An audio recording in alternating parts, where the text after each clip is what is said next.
दोस्तों राम राम नमस्कार। जैसे कि रफ्तार होटल से लाइव तस्वीरें जो है आप देख पा रहे हैं और देखिए आज हमारे बीच में पहुंचे हैं जो हमारे शहीद चंद्रशेखर आजाद जी हैं, जो उनके भतीजे सुजीत आजाद जी आज हमारे बीच पहुंचे हैं और जो राष्ट्रीय रिपब्लिक एसोसिएशन के राष्ट्रीय अध्यक्ष भी हैं और बहुत बड़े समाज सेवी जो रहे हैं। और देखिए यहाँ पर किस तरीके से माला डालकर एक मान सम्मान जो है यहाँ पर किया जा रहा है। भारतीय कम्युनिस्ट पार्टी से राजीव वर्मा जी के द्वारा एक मान सम्मान जो है यहाँ पर किया जा रहा है। तो चलिए बातचीत। जिंदाबाद जिंदाबाद जिंदाबाद इंकलाब जिंदाबाद जिंदाबाद जिंदाबाद। शहीद चंद्रशेखर आजाद जी की बात करें तो हमारे लिए हमेशा जो है पूजनीय रहे हैं और हमेशा रहेंगे। तो चलिए बातचीत करते हैं। सर नमस्कार। वंदे मातरम बेटा जी। मातृशक्ति को नमन करते हैं और चौथे स्तंभ को बधाई देते हुए देश का आईना जो सच का दर्पण होता है, सत्य को सामने लाता है और कितनी मुश्किलों से लाता है, कितनी कई जगह उनके ऊपर हमले हो जाते हैं, उसके विषय में सरकार क्या सोच रही है, उनके लिए क्या किया सरकार ने, उनके लिए सुरक्षा के विषय में या आर्थिक मदद के विषय में या किसी भी तरह की मदद दी है सरकार ने या मोदी जी ने दी है। देना चाहिए उनको। चौथा स्तंभ देश का आईना है। Print media, electronic media, YouTuber बेचारे साइकिलों दौड़ते हैं। और आज मैं अपने राष्ट्रभक्त नौजवानों के साथ मैं पूरे देश में 28 राज्यों में संगठन चला रहा हूँ। Hindustan Republican army HRA histological research association पंजीकृत नेशनल। तो 28 राज्यों के प्रदेश अध्यक्ष आपको सुन रहे हैं। इसको जितना लाइव करें आप, जिससे कि देश में देशभक्ति की भावना जागे। सत्य सनातन धर्म की जय हो। हमारा सनातन धर्म करोड़ों वर्ष पुराना है और जो लोग गद्दार देश में बम कांड कर रहे हैं और इसी देश में खाते हैं और इस देश को इस्लामिक राष्ट्र बनाना चाहते हैं, ऐसे लोगों को मृत्युदंड दिया जाएगा। सरकार चाहेगी तो और नहीं चाहेगी तो 2,89,00,000 नौजवान, 2 लाख मातृशक्ति हमारे साथ आज अभी है। आप हरियाणा में सोनीपत में आज आए हो, क्या उद्देश्य है, क्या विजन लेके आए हो? क्या आपकी पार्टी अब हरियाणा सोनीपत में भी पार्टी नहीं, गलत, आपने गलत कह दिया। वो पार्टी नहीं थी। देश को आजाद कराने वालों ने 7,32,000 बलिदान दिए हैं। उन नौजवानों ने 11 शहीद हैं गुमनाम, उनके लिए हम आए हैं। उनको श्रद्धांजलि देंगे, उनके लिए हवन करेंगे, उनकी आत्मा की शांति के लिए, और देश के बच्चों को बताएंगे हमारा देश का आजाद कैसे हुआ। सर आपने पहले भी क्रांति की है देश हित को लेकर के, उसके बारे में आप क्या कहेंगे? और जो आज करंट में सिचुएशन चल रही है उसके बारे में क्या कहेंगे? आज जो देश में चल रहा है, ये जो प्राइवेटेशन है, ये सबसे बड़ा, जैसे हमारे आरक्षण तो होना ही नहीं चाहिए, क्योंकि एक IPS भी, एक IAS भी उसका फायदा ले रहा और हमारे गरीब मजदूर बच्चे भुखमरी के कगार पे, महंगाई चरम सीमा पे। ऐसे में क्या होगा? अपराध तो बढ़ेंगे। आपने बेरोजगारी की बात की, आपका जो राजनीतिक सफर जो रहा है काफी पुराना रहा है, समाज सेवी भी आप रहे हैं, तो ऐसे बच्चों के लिए कोई संपर्क नहीं रहा किसी से। और वर्तमान में मैं लक्ष्य आजाद प्रतिमा 151 फीट की लखनऊ में लगा रहा हूँ, जिसके विषय में अमित आजाद मेरा बेटा वो पूरे देश में घूम रहा है।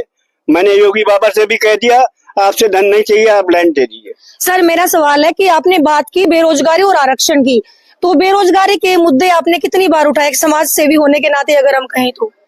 हमने एक बार नहीं, हमने नमामि गंगे परियोजना में भी माँ गंगे के लिए जी मैंने 1.5 महीने का आमरण अनशन रखा था, हॉस्पिटलाइज हो गया था, बेरोजगार हो गए। और भाई वहां पर ऐसा था कि माँ गंगा मुक्तिदायिनी है, नमामि गंगे परियोजना उमा भारती जी के हाथ में। हिंदू मुस्लिम देश में इतना हो चुका है कि लोगों को कुछ और दिखाई नहीं देता है। कोई टूटी पड़ी सड़कें हैं या बेरोजगारी है, उस पर बात। वो भ्रष्टाचारी है, वो भ्रष्टाचारी है। मद में पैसा आता है, वो पैसा जाता कहाँ है? हम लोगों को, भारत की जनता को, हमारे देश के कुछ काले अंग्रेज जो आज मौजूद हैं, यहाँ के खाते हैं, वहां से मिलाते हैं हाथ और जिंदाबाद बोलते हैं उधर का।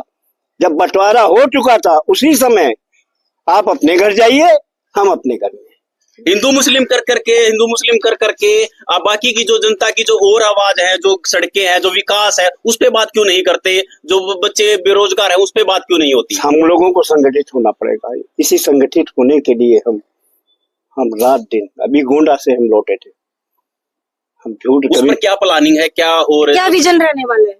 ये प्लानिंग आपके सामने आ जाएगी। जैसे जेएनयू में चल रहा था अफजल हम शर्मिंदा, तो हम ही ने छापा मारा था ना, आपने मारा था? नहीं, आप वहां गए ही नहीं।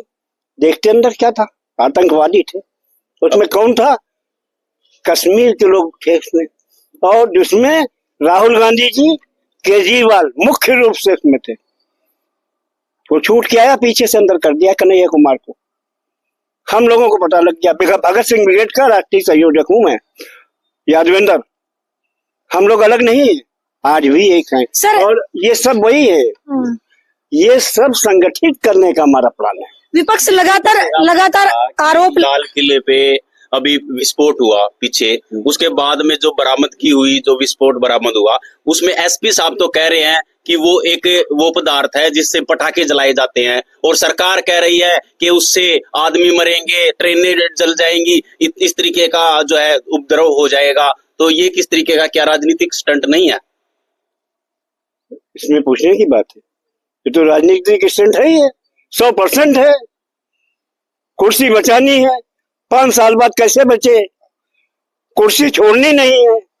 मैदान में उतरो, गलियों में दौड़ो। जैसे जज्जर में मैंने किसान आत्महत्या में किसान आंदोलन करवाया था, लड़का बेचारा, बेटी घर में कुंवारी बेटी, उसने आत्महत्या कर दी। 5 एकड़ में पानी भरा था, कृषि मंत्री ओम प्रकाश धनखड़ था, मैंने उसको किनारे लगवाया, बहिष्कार करवाया, काम हुआ। उसके बाद में उस लड़की को 1 करोड़ रुपए की डिमांड मैंने की थी, बच्चे को नौकरी। 5 एकड़ में पानी भरा होगा तो उसके वहां रिकवरी आ रही, तो आत्महत्या नहीं करेगा, क्या करेगा? इतने आरोपों के बाद भी बीजेपी की लहर, क्या कारण मानते हैं? देखिए, ऐसा ना, सत्ता जिसके हाथ में होती ना, वो सब नहीं, कहिए योगी तो योगी नहीं, 20 के लोग हैं जो इधर भी हैं उधर भी हैं। उन लोगों को हमें चुन के निकालना होगा, आस्तीन के सांपों को कुचलना होगा। कब शुरुआत होगी इसकी, और किस तरीके से, कहां से शुरुआत होगी? ये शुरुआत तो दिल्ली से होती है, दिल्ली दिल है ना। चलिए सर, आप एक शहीद के भतीजे हैं, आप सोनीपत आज हमारे बीच पहुंचे हैं, तो क्या विजन है, थोड़ा सा प्रकाश डालिए, और क्या संदेश आप सोनीपत वालों को देना चाहेंगे? हरियाणा के अंदर, भारत के अंदर कोई अगर राज्य है तो हरियाणा है। हरियाणा में जो राष्ट्रभक्ति, देशभक्ति है, पहलवानी है, और हमारा भगवत दयाल शर्मा जी रहे, उनकी नातिन रही रेणुका पंडित जी, ये लोग एक, जैसे पटेल जी 14 मत थे, एक के पास अपना एक मत था, वो प्रधानमंत्री बन गया। चौरा चौरी में क्या हुआ? चौरा चौरी में 1.5 लाख किसानों को मार दिया गया, थाना फूका गया था। तो हमारे देश के जो पीछे 2014 का इधर न देखिए, पीछे देखिए, 75 साल में क्या हुआ बताइए? पटेल जी की प्रतिमा क्यों नहीं लगी थी? पटेल जी को अस्थायी प्रधानमंत्री क्यों बनाया गया था? ये मराठा मुक्ति संग्राम क्यों हुआ? हमारे 47 में देश आजाद कब हुआ? 4 राज्य हैदराबाद निजाम के कब्जे में, जिसको उसी समय से ताकत मिल गई। आज हमारे देश के हिंदुओं को उन लोगों ने मुस्लिम बनाने का प्लान बना लिया, जिहादी, क्योंकि वो पैसा फेंकते हैं, जैसे अंग्रेज लोग करते थे वही काम भी कर रहे हैं। ये होगा नहीं। बीजेपी फिर भी कहती है कि भाई पहले पैसे में नौकरी मिलती थी, अब फ्री में मिल रही है। ऐसा कुछ नहीं है, ना कोई नौकरी फ्री में मिल रही है। और हाँ, ये जरूर है, अपराध मुक्त हुआ है उत्तर प्रदेश।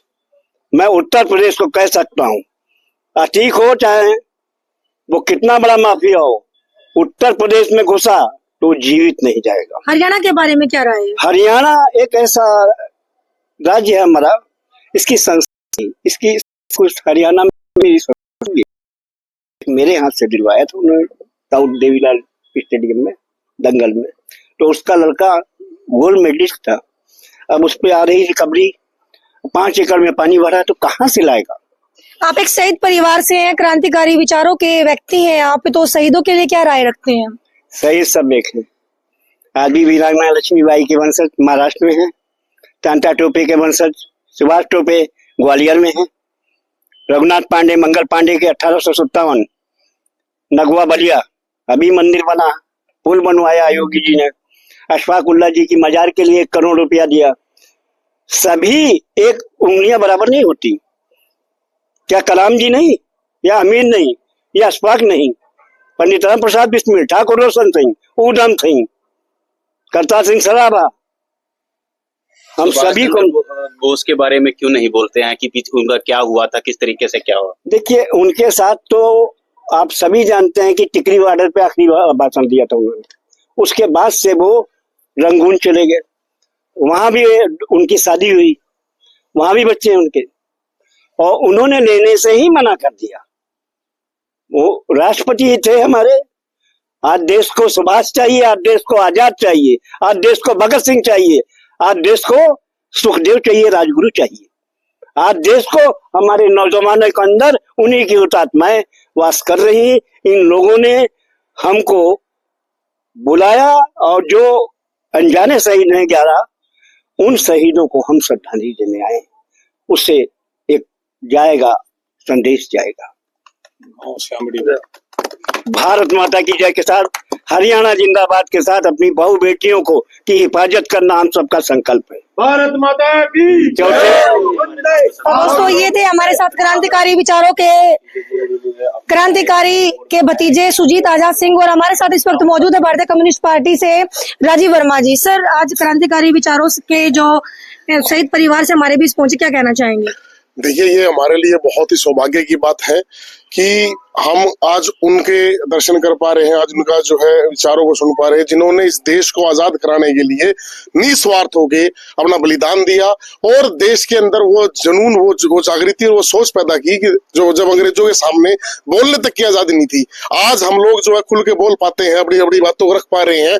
ये जो आजादी का सांस हम ले पा रहे हैं, ये इन्हीं की बदौलत ही रहा है और ये हमारे लिए बहुत सौभाग्य की बात है। और हम लोग जो काफी बातों में चर्चा हुई कि आज देश के हालात में किस तरह से हम लोग जो है सभी इन्हीं जो शहीद परिवार हैं उन सबको एकजुट करके और किस तरह से हम लोग जो है देश के अंदर जो मौजूदा हालात है कि बेरोजगारी की समस्या है, आज हालात ये है कि प्राइवेटाइजेशन के आड़ में लगातार जो है देश को बेचा जा रहा है।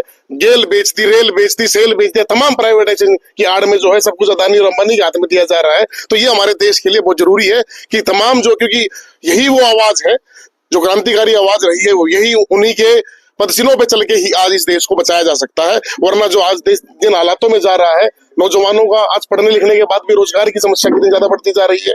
आज आप देखिएगा कि लगातार जो है हिंदू मुस्लिम की हम जो बात करना चाहते हैं कि आज किसी भी मुद्दे को जो है, जो रियल मुद्दे हैं उनको हटा के जो है हिंदू मुस्लिम बना के देश को जो है गलत हाथों में परोसा जा रहा है। आज जरूरत है इस बात की कि उन्हीं विचारों को, क्योंकि उस समय भी आप देखिए कि उस समय भी जब देश गुलाम था तो यही अंग्रेज जो लोग यही करते थे, हिंदू मुस्लिम को झगड़ा करा के और नौजवानों को भटकाया जाता था। तभी भगत सिंह, राजगुरु, सुखदेव, चंद्रशेखर आजाद ने उन लोगों ने कौमी एकता की बात करी कि हम लोग सबके सब मिलके जो है हम असली मुद्दों की बात करेंगे। हम बात करेंगे कि इस देश के अंदर जो है कि हम सभी के सभी नौजवान सबके लिए रोजगार की बात हो। आज देखिए कि चाइना जो है वर्ल्ड के अंदर जो है सुपर पावर बनता जा रहा है, लेकिन हम यहाँ हिंदू मुस्लिम पे उलझे हुए हैं।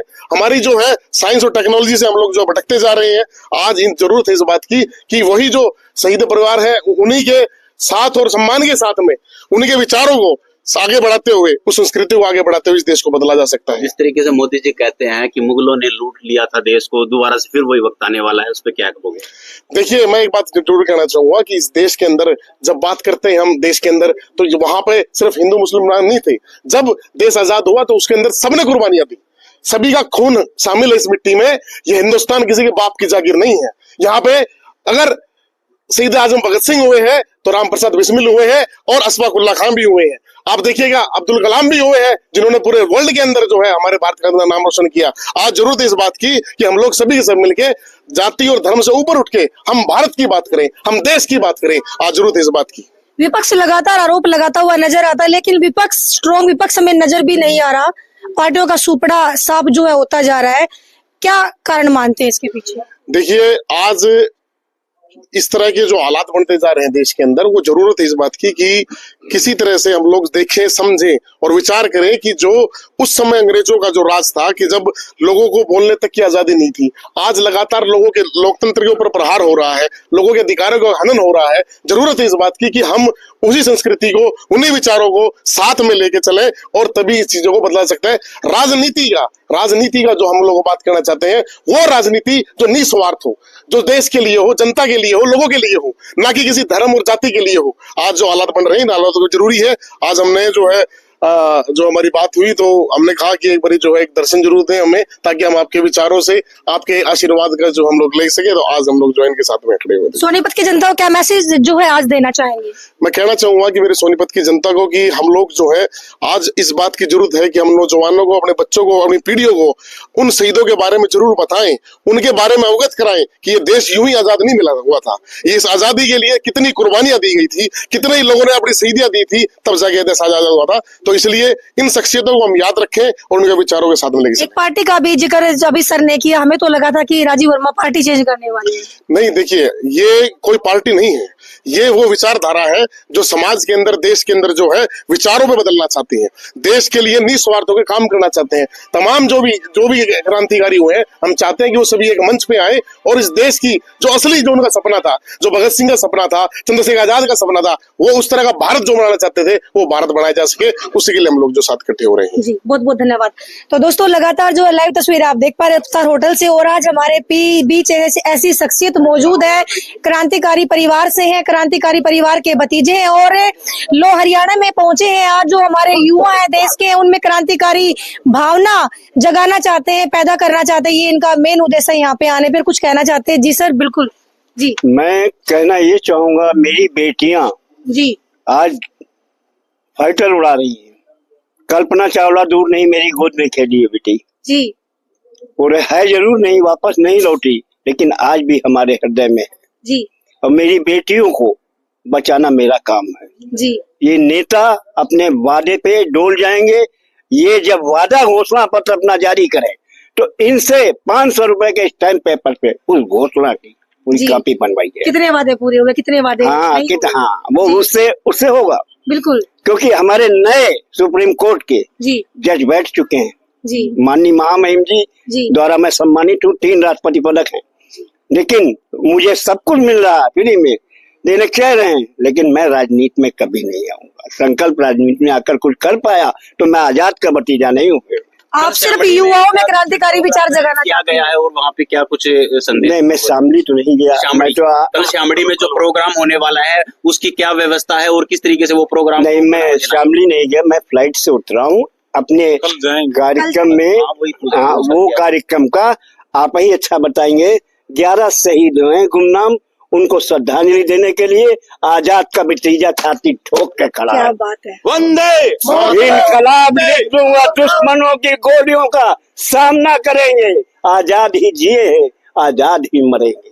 जय हिंद, जय भारत। दोस्तों, सोनीपत का सौभाग्य है, जिन क्रांतिकारियों को हम नहीं देख पाए, उनके भतीजे आज हमारे बीच पहुंचे हैं और युवाओं में जगाना चाहते हैं क्रांतिकारी जो भावनाएं अपने देश के लिए, वो भावनाएं ये जगाना चाहते हैं। कभी राजनीति में आने का कोई उद्देश्य नहीं, तो लगातार तस्वीरों को शेयर जरूर करते रहे। जय हिंद, जय हरियाणा, जय भारत।